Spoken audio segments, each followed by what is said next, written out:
Me revoilà. Alors, je vais vous montrer comment je monte le différentiel SCS Powerlock 2 une fois assemblé, qui ressemble à ça. Alors, là le diff, j'ai déjà démonté, il s'est déjà égoutté, donc il est déjà tout propre, j'ai vérifié. Et maintenant on va passer au remontage et voir comment on le configure. Donc le temps de trouver mon tournevis qui est là. Donc, alors moi sur mon différentiel, sur celui-ci, j'ai monté l'option du cabochon bleu. Donc voilà, il suffit d'enlever le clips. Tout simple.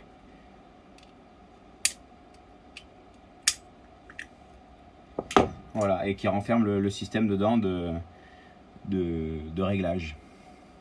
Donc déjà, pour pouvoir le remonter, vous voyez, il est vide. Pour pouvoir le remonter, vous voyez comment ça fonctionne. Il suffit de dévisser.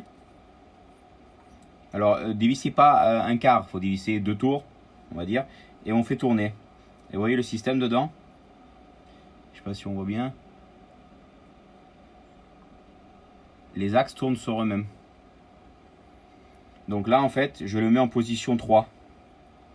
Donc je dévisse, je mets en position 3 et je resserre. Voilà.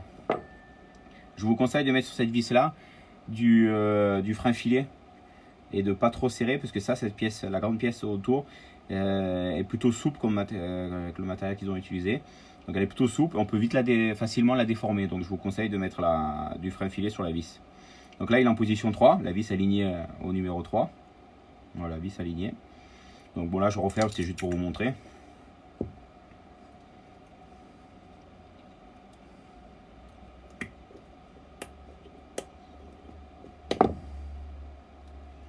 Voilà.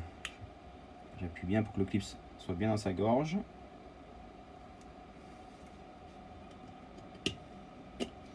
Et au besoin, j'utilise la pince. Voilà, pour être sûr qu'il soit bien rentré. Donc voilà, j'ai remonté le diff. Je l'ai mis en position 3, comme ça au moins ça sera plus simple pour le montage. Donc, alors, après il existe deux types de configuration. Il existe deux cages options. Donc celle-ci c'est l'origine et ça c'est l'option. Donc si vous voyez ici l'angle, il est beaucoup plus, celui-là c'est la cage option, elle est beaucoup plus ouverte. Vous voyez la différence. Donc ça c'est une cage, la cage option, qui donne plus d'effet au différentiel. Donc là ce différentiel était monté avec, j'avais essayé. Donc là vous voyez, si on les met comme ça, on les ferme dans le bon sens. Vous voyez la forme elle est à droite, dans ma main droite. Ça c'est la cage option qui est beaucoup plus ouverte. Donc celle-là je vais l'enlever pour configurer ce différentiel. Je vais le configurer avec les cages d'origine. Qui dit cage d'origine, il faut que je change ces petites pièces. Donc là j'utilise une petite pince, comme ça au moins vous voyez bien les mouvements que je fais. Donc ça c'est la petite pièce qui va au dos des pignons satellites. Donc là il faut que je la change parce qu'elle a une forme légèrement différente. Voilà, c'est collé avec l'huile. Et je la remplace par celle qui était avant. Donc la différence, je vais vous la montrer. Ça c'est important de faire attention à ça si vous prenez les cages options. Alors la différence, elle se situe au niveau des petits chanfreins. C'est bon, c'est un peu fin. Et aussi, comme pour l'autre, la pointe, je ne sais pas si on voit bien. Comme d'habitude, dans ma main droite, c'est en option. Ici, là, c'est beaucoup plus pointu. J'espère que vous voyez. Donc voilà. Donc là, je le remets dans une configuration avec les cages d'origine. Donc voilà, ça c'est pour la partie cage. Après, il existe ces pièces-là qui servent à neutraliser le diff. Parce que si vous le connaissez un minimum, après je vous invite plutôt d'aller sur le site, sur la page de SCS, ils ont fait une vidéo de montage où on voit tous les détails du diff. Mais là, je ne vais pas vous montrer la moindre virgule du diff, je vais vous montrer comment je le monte et je vous explique succinctement ce qu'on peut et ce qu'on ne peut pas faire. Ce qu'on peut faire, ce qu'on a comme possibilité. Donc ça sert à neutraliser le diff. Donc quand il est vendu dans les configurations que moi je demande en low grip, il y a une pièce dedans en fait pour juste supprimer ces deux pièces en métal et les deux disques, et en fait il y a ça et ça, alors que normalement en 100% il y a deux fois ça. Donc ça c'est pour le neutraliser. Donc après on peut le neutraliser en mettant deux pièces. Donc là on le neutralise totalement, on enlève tout ça, disque pétale et disque carbone, et là on le neutralise complètement, donc il n'y a pas d'effet, c'est juste un différentiel avec les pignons en baste. Donc là ce différentiel a été configuré en 50%, donc j'avais une cale, donc là on va l'enlever. Bon, je vous en ai sorti une deuxième parce que on peut le monter en 100% neutralisé, mais ça c'est rare, ou alors si pluie ou piste vraiment tellement sale qu'on ne peut vraiment pas utiliser de différentiel.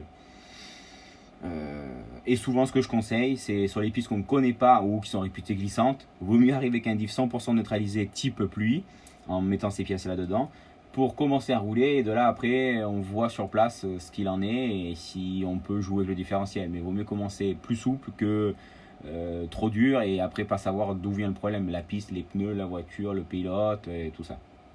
Donc voilà, ça on met de côté. Donc, et dernière possibilité qu'on a, donc le disque carbone, il existe deux tailles, petit et grand, et on a les disques métal. Donc vous voyez, disque métal, on a trois tailles, on a petit, moyen, grand en disque. Donc les carbones d'origine, c'est ça qui est donné d'origine, le petit carbone. Et là moi je vais configurer, donc pas avec les carbones, avec en 100% cage métal et les petits disques métal.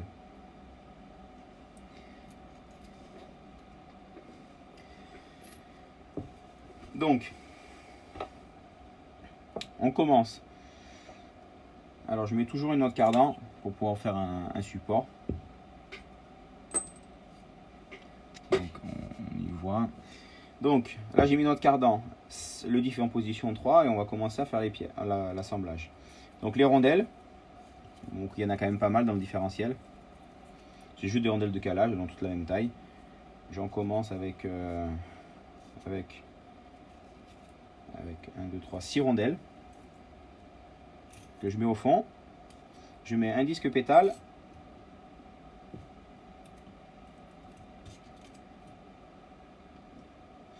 un disque métal, un disque pétale et un disque métal, et pour finir une rondelle.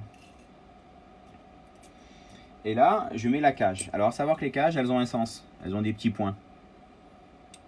Donc la cage qui va côté couronne, vous voyez, je peux très bien monter celle-là, les deux elles se montent, mais le point il est côté avant, sens de rotation, parce que le diff quand il monte sur la voiture il tourne comme ça, parce que la couronne est à gauche, donc elle tourne comme ça. Donc le point là il est dans le sens de rotation, et donc cette cage là elle est pas bonne, elle n'est pas dans le bon sens. Il faut mettre celle-ci, que quand on est dans le sens de rotation, le point il soit à l'arrière.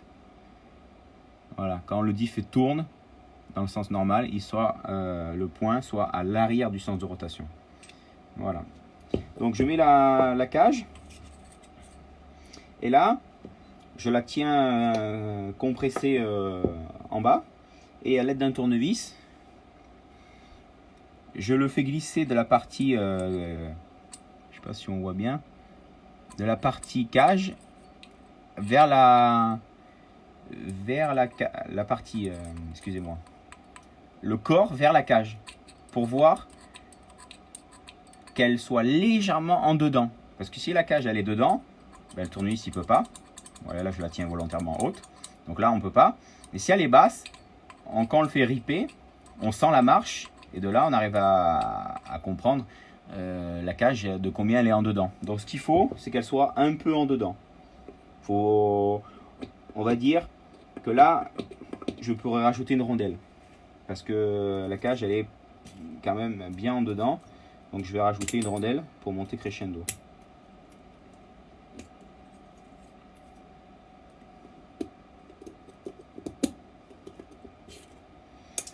Donc on rajoute une rondelle. Voilà, ça c'est ça qui était resté collé. Donc on refait l'empilement. Hein. Pétale, disque métal, pétale, disque métal et pour finir une rondelle. Et on met la cage. Sur la cage, il y a une droite, une gauche, mais après on peut pas se tromper, on peut pas la mettre là ni là. Il y a qu'un sens. Hein. Ça peut pas. Et là pareil, de nouveau je la tiens bien en fond. Je vois pour faire glisser le tournevis. Et là on voit que je suis un chouïème, un poil en dedans. Donc c'est très bien. Maintenant on met le pignon. On cède en faisant tourner la note cardan pour pouvoir tout centrer. Voilà, hop. Voilà, là c'est rentré.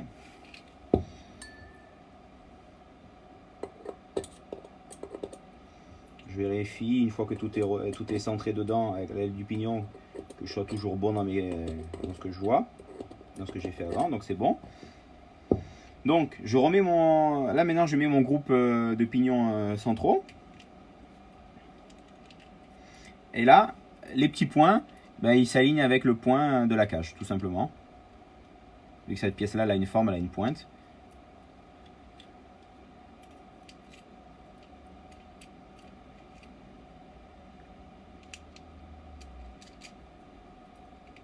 Voilà. Tout est aligné, le point avec point, les trois. Voilà. Donc la partie gauche, elle est faite. On va faire la partie droite. Une autre cardan pour faciliter le montage, comme d'habitude. Alors, on a une vis ici, qui c'est pas du tout une vis de réglage de dureté, c'est juste une vis de rattrapage de jeu. Donc je vous conseille de mettre le plateau intérieur, de le centrer. Vous voyez, voilà, donc contrôle la boîte.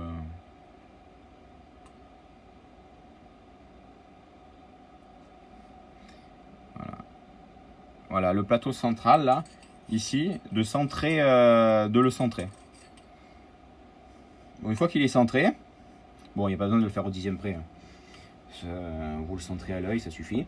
On met la pièce, donc le côté plat, côté pignon, et le côté avec toutes les rainures, côté intérieur, pour qu'elle s'encastre bien dans l'autre plateau. Voilà. Toujours pareil, vérifier que les pièces, quand elles sont montées, soient libres. Et là, on recommence. Comme de l'autre côté, on met des rondelles. Donc là, je vais commencer avec, on va faire pareil, 6. Alors, par contre, des rondelles, c'est très... d'un diff à l'autre, ça peut changer. Et suivant les disques, par exemple, les disques métal sont légèrement plus fins que les carbones. Donc ça, faut pas regarder le nombre de rondelles, il faut vraiment faire attention. Sur chaque configuration de votre diff, ça peut vraiment varier. Comme je vous dis, les métals sont plus fines que les carbones. Donc, les disques métal sont plus fins que les carbones, donc ça peut vite varier. Donc rondelle, pétale, 10. Bien, bravo. Donc rondelle calage, rondelle pétale, disque métal, rondelle pétale et disque. Et on finit par une rondelle, pas deux. Et on fait pareil. On met la cage, on la tient en bas et on regarde. Voilà, là je suis pas trop mal, là, que la cage soit un peu en dedans. Hop, on fait tourner et avec l'autre doigt on pousse pour. Donc voilà, là le pignon il est rentré, donc tout est aligné.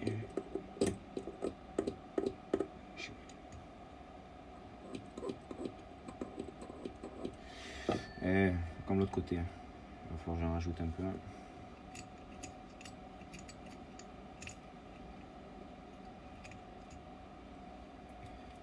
monter une seule. Voilà, après on peut, vous voyez le montage, quand c'est monté ça fait ça.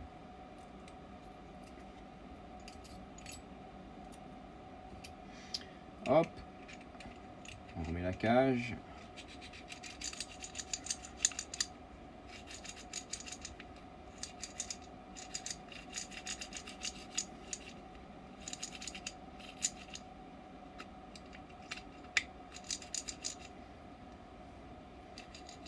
Bon, ça aurait été beau que ça s'emboîte de suite comme il faut, c'est pas le cas. Donc on peut tricher aussi en faisant le montage, voilà, sur le pignon. Et ici après on monte comme ça. Et voilà, on peut tricher aussi comme ça.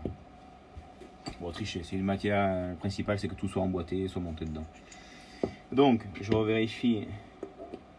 Voilà, là c'est pas mal. De toute façon, il faut que ces cages à l'intérieur, elles soient toujours un peu en dedans. Il ne faut pas jamais qu'elles sortent. Parce que ça, c'est le même principe que l'ancien différentiel, que le PL1.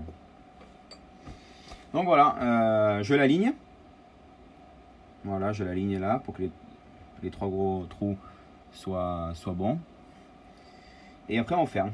Donc, les écritures avec les écritures.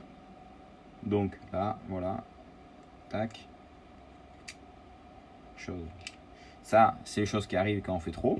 Donc, c'est un coup à prendre. C'est pour ça que ça, les différentiels, vaut mieux s'exercer à l'ouvrir à la maison tranquillement. Là, je remets les points. Voilà. S'exercer à la maison, de le démonter, remonter pour voir la maîtrise. Mais bon, c'est assez simple. C'est pas très compliqué. Donc voilà, là je repars avec écriture avec écriture. Et doucement.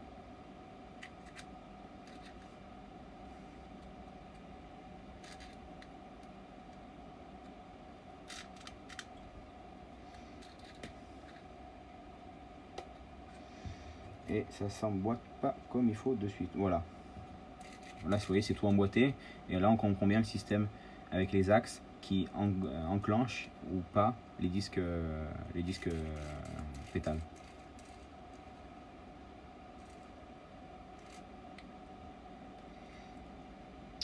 Et on repart pour un tour. Donc là, on peut aussi faire le montage comme ça, du diff. Alors, écriture contre écriture.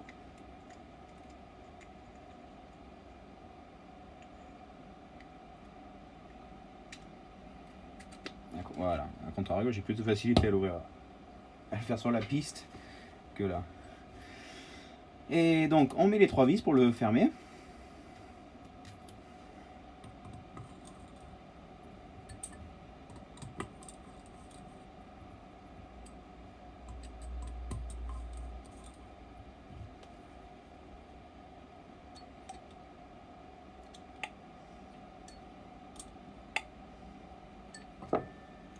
Et voilà, et on vérifie qu'il soit toujours bien libre une fois monté. Alors on nettoie un peu. Ça c'est les joies du différentiel. Comme les amortisseurs, on se met toujours plein de gras, plein les mains. Donc voilà, là il est monté, il est libre. Et on va toucher cette vis là qui sert à la vis de rattrapage. Tout à l'heure je vous ai fait centrer le plateau dedans. Donc là en fait on pose le différentiel comme ceci, qu'on puisse le faire tourner à la main. On met le tournevis sur la vis. Alors on choisit ou plus ou moins, peu importe, parce que les deux ont le même effet. Parce que le plateau, je vous explique, parce que la pointe, elle n'est pas décentrée sur le plateau. Le plateau, on le sent pour que la pointe soit centrée. Donc si on fait moins ou plus, ça aura le même effet de faire monter l'autre plateau pour pouvoir réduire le jeu à l'intérieur. Parce que ça, c'est juste une vis de rattrapage de jeu. Mais normalement, quand vous pouvez vous amuser à la maison de mettre les cages, par exemple, de les mettre à fleur, la cage intérieure, à la fleur du corps de diff. Et quand vous allez monter, vous allez voir que dessus, il est un peu serré et qu'il n'est pas libre. Et à l'inverse, si vous la faites très rentrer, la cage, la mettre très en dedans, bah, il sera là libre de suite. Mais cette vis-là, elle n'aura pas d'effet parce qu'elle ne compensera pas assez le manque de jeu dedans.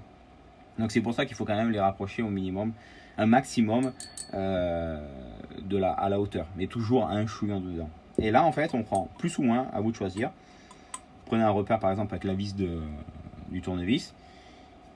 Et en même temps, vous tournez. Donc là, j'ai fait un demi-tour.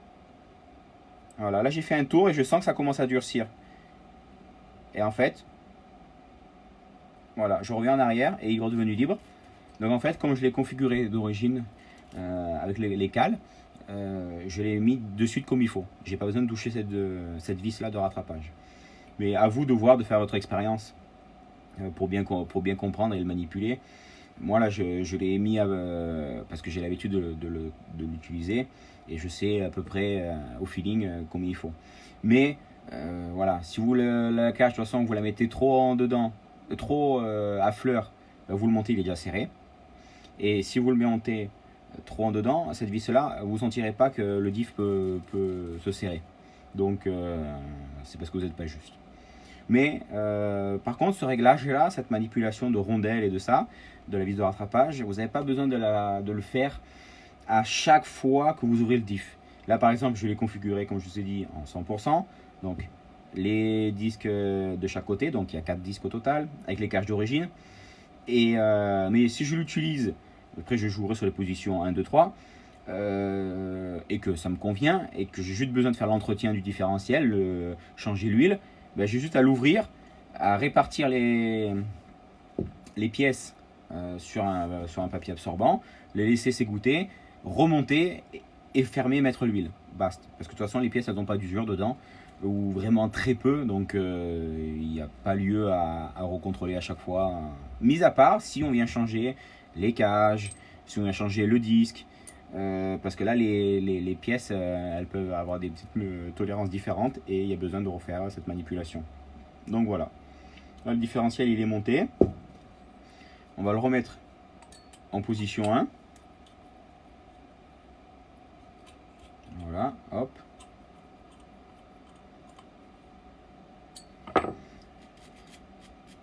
Et donc on peut savoir qu'en position 1, les disques ne sont pas enclenchés.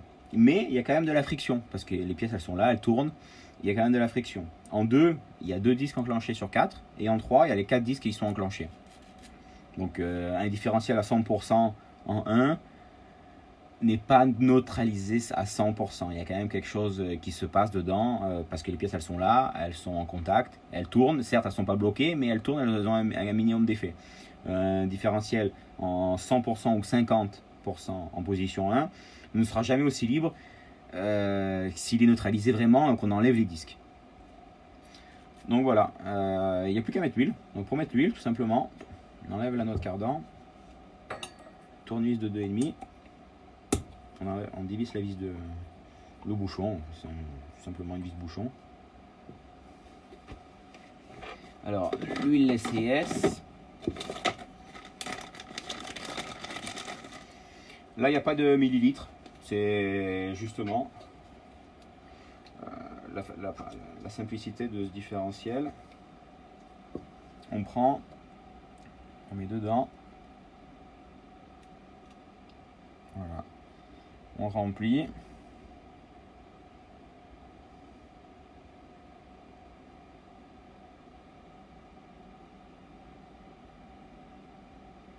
Là, je fais un peu tourner dans le cardan. Bon, je le tiens à peu près à 90 degrés. Hein. Donc là, je vais doucement. Et quand l'huile commence à arriver au trou,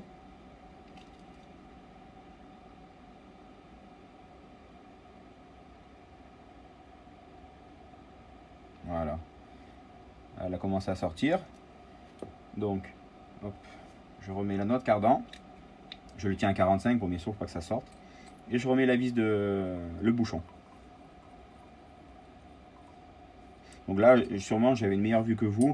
Et je l'ai vu arriver l'huile. Donc j'ai de suite arrêté pour pas que ça déborde et que j'en mette partout. Voilà, je serre comme il faut. Voilà, c'est une vis M4, donc il n'y a pas de souci. Elle a un petit joint torique. Voilà, donc là, le différentiel est rempli. Il est en configuration 100%. Voilà. Après, si on veut le mettre en 50%, donc on met cette pièce là et on remplace d'un côté gauche ou droite on remplace les 2 disques pétales et les 2 disques métal ou carbone, ça dépend comment il est configuré, et on met ça à la place, qui est juste une cale en fait pour compenser les pièces qu'on enlève, et on fait la procédure avec les rondelles pour pouvoir recaler la cage interne par rapport au corps. Voilà, c'est une pièce qui fait ça, c'est à peu près ça dedans.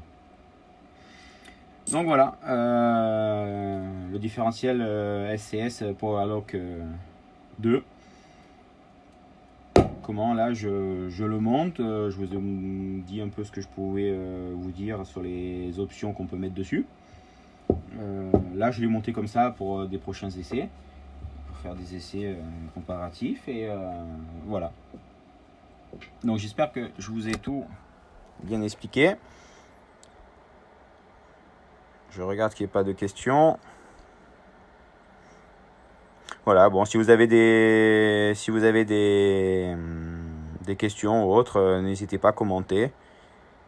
Et je vous répondrai dès que possible. Allez, à la prochaine vidéo.